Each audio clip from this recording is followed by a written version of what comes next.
put your hands together. Warm welcome for Shahad Atiya.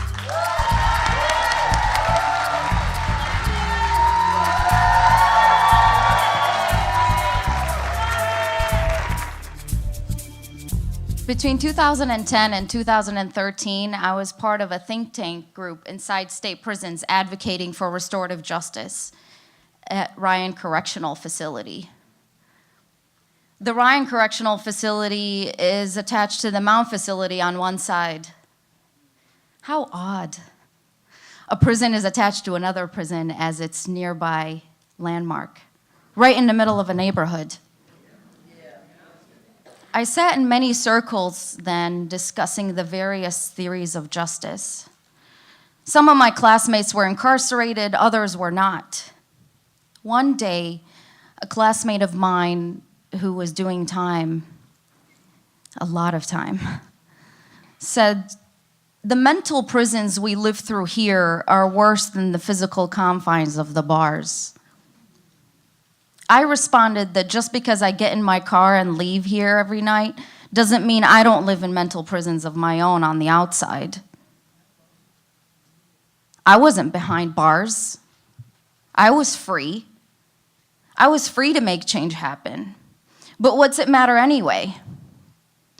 And back then, I was reading sociologists that said policies are in place to keep things exactly as they are.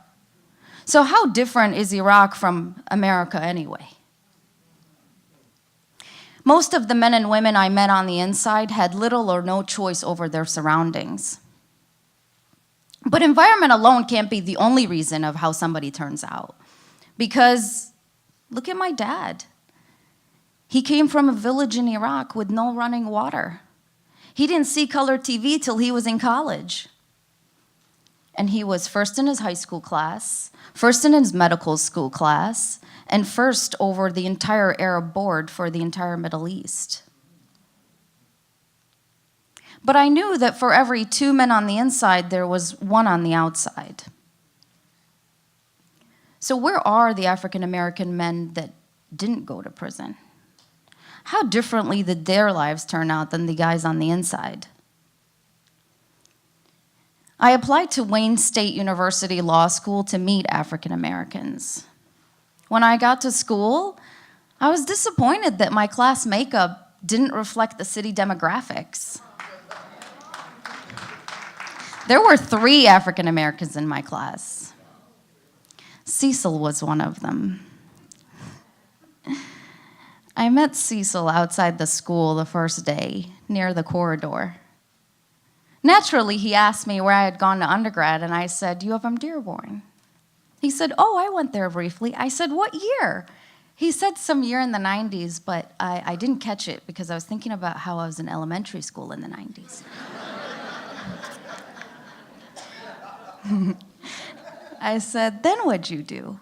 He said, then I went to MSU to finish my first undergrad, then I went to Eastern to do my MBA, and I went back to MSU to do my second undergrad, then I moved to New York to work for Coca-Cola, then I moved to Lansing, then I moved back to Detroit to go to law school. And I thought, when did you have time to do all of that? Because you look 25. How old are you? And he said, I'm 35. And that's when I learned the meaning of black don't crack.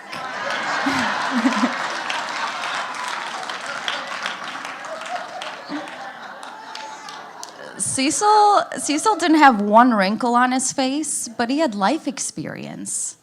I was intrigued. I was also intrigued that he was my classmate. So I went home and I called my best friend and told her, this guy's an anomaly. I've never seen anything like him. I also told my mom because I knew she was a big supporter of education, and he was doing law school completely on his own.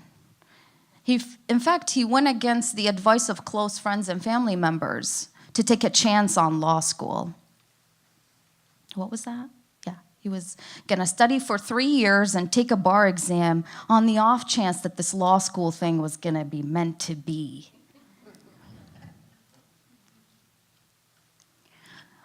One of the first things I remember him saying is, I wasn't even supposed to live this long, so I'm just playing with house money.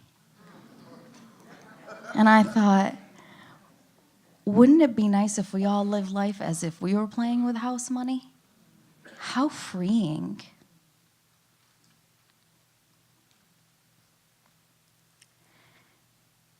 I started inviting Cecil over, and the first time I invited him over, he said, "This is the first time a non-African American family invited me to their house." I was stunned by that. So I started inviting him to everything. My birthday parties and my sister's birthday parties, and anything else I could get him to attend. He quickly learned not to eat before coming over from that one time my dad refilled his plate 3 times after he had McDonald's on the way. His excuse was, "I didn't know you were going to serve food." And the lesson there, Arabs always serve food. I also noticed that my dad started to like him when he took him on a tour of the tea cabinet. Now, in my house, my dad was responsible for preparing the tea after dinner. And he took Cecil over to the cabinet and he explained every single tea in there and how much sugar each family member requires. So I knew he was well liked. But at school, I tried to keep an emotional distance from Cecil, but also study with him. He knew his stuff. First semester of law school, I was running study groups, and he would sit in the group quietly. But then when he'd offer his answer, it was always correct. And people would ask me, "Who would you be afraid of going up against in court?" And I would say, "Cecil." He was my only competition. But he was making my Arab boyfriend look bad. My Arab boyfriend who was going to be a doctor and whose mom offered to buy me a Range Rover if I married him.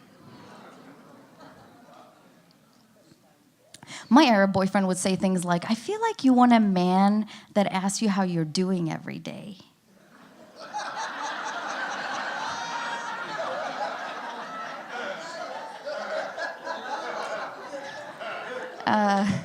Back at school, Cecil was asking me how I was doing every day, and I was thinking, what was wrong with that anyway? The first summer of law school, I elected to go to India to work on human rights campaigns. And my Arab boyfriend stopped talking to me altogether because I chose to go to India instead of getting a job here. So I was abandoning us. Back at home, my family was going through their own stuff. My grandmother had suffered her first stroke. And I lost a friend when I didn't say bye to her because I was thinking, I'll say bye, I'll see her in 3 months. But she passed away. India was lonely. Not only was I halfway across the world from everything I knew in a village, I was also 10.5 hours behind everyone. But Cecil was checking up on me. And he was surprised when he was met with anger and hostility. Because I didn't want him to check up on me. I didn't want him to be nice. I wanted my boyfriend to do that. So when I got back to the States, I really tried to make it work with my boyfriend. So I learned Cecil's schedule and I could avoid seeing him all day at school. But it was really awkward in the class where I have to walk by him to get to my seat.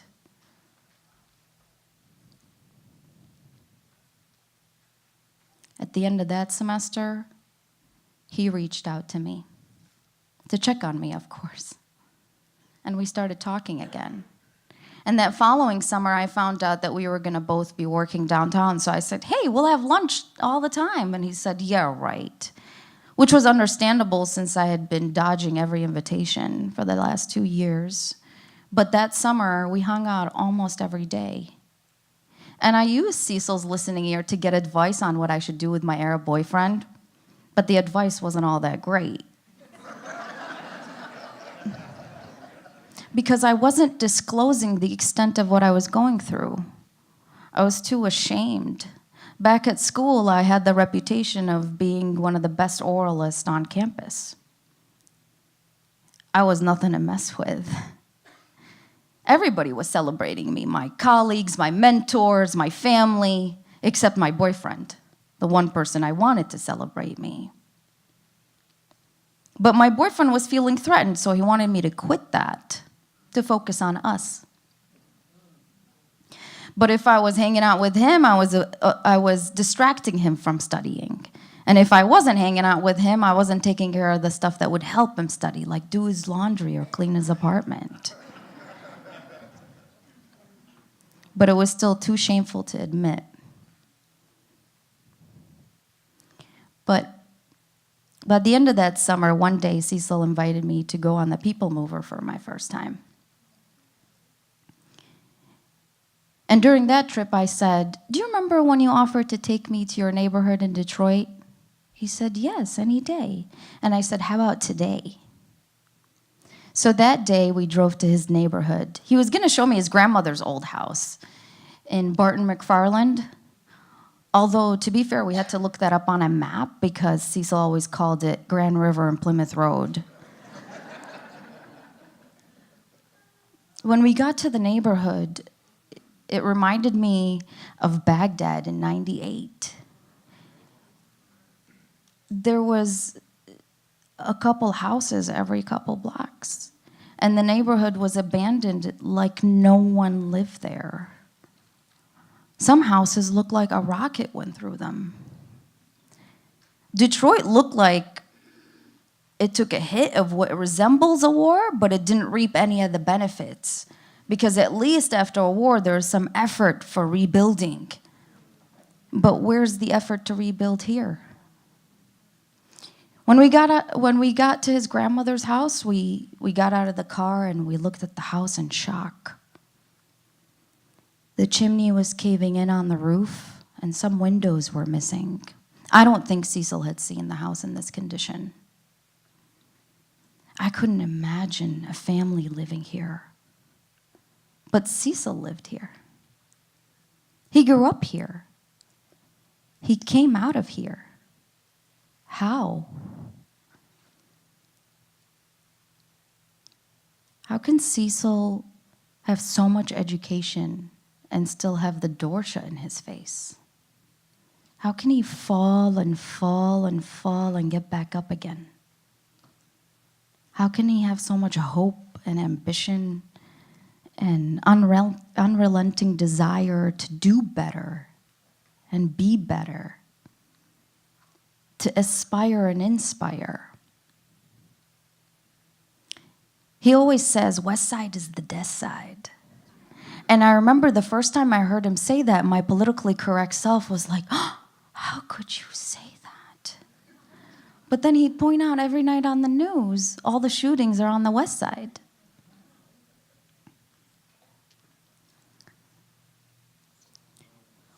What I saw in the neighborhood is a manifestation of structural racism. What I saw in Cecil is the desire to overcome it against all odds. That's right. So I started dating him.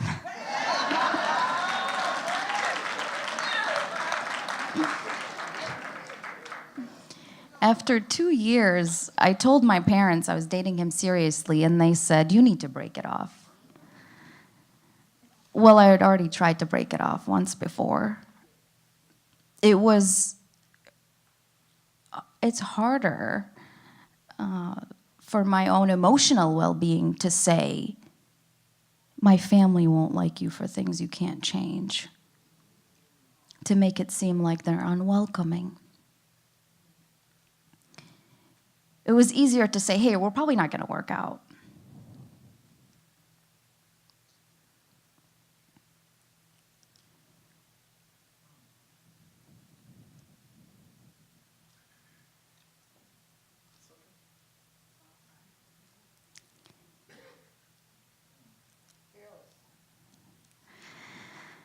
After that, I was given an ultimatum by my family.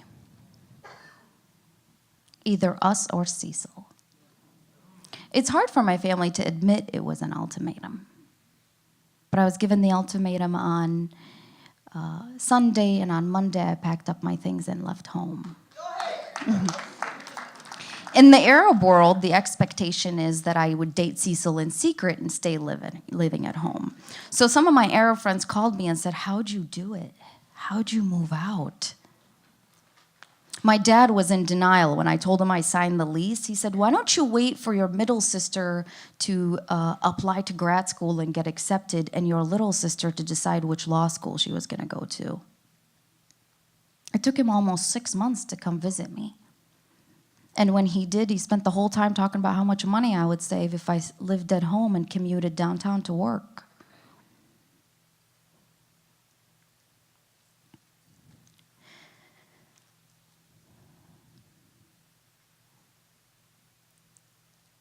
My mom blames herself for making me like Cecil.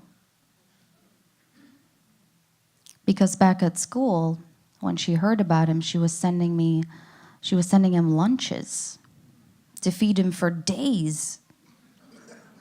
And I would say, "Hey, Mom, what about me? I'm your daughter." And she would say, "See if Cecil will share his lunch with you." The lunch I personally delivered and heated up and served. So she was thinking, maybe that made me like him.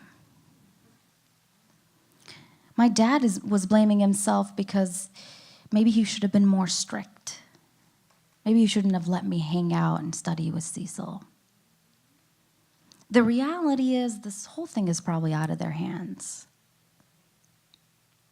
My parents brought me here from Iraq, and they contemplated success, higher education, starting a family, but they never contemplated this. Never defiance at this level.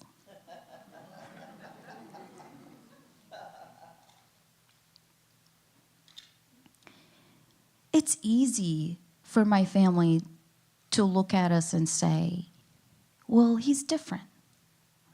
We're probably not going to get along. We're not going to see eye to eye. Their culture is different than ours. It's harder to think of the moments when I take Cecil something to try and I say, "Here, try this. It's my grandma's recipe." And he says, "This tastes like soul food. This will be a hit at the family barbecue." It's harder to see how much Cecil loves education like my mom. It's harder to see that Cecil made it out of the same conditions that my dad made it out of. And for Cecil and his friends and family, it's probably hard for them to see him in this kind of relationship. And he won't tell me, but I know he's hurting too. If you ask Cecil, he'll say, it was meant to be for a man from the west side of Detroit to start law school at 35 and meet a woman from Baghdad at the same law school who made it there against all odds. I don't believe in any of that. This is all coincidence. And some people have asked me, why Cecil? Why is he so special? Truly, this isn't about choosing Cecil versus my family. This is about me choosing my happiness.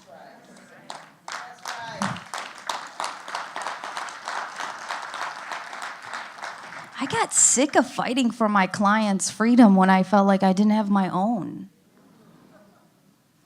I was walking into the cage and locking the door and throwing the key away. So here I am, taking my freedom. Thank you.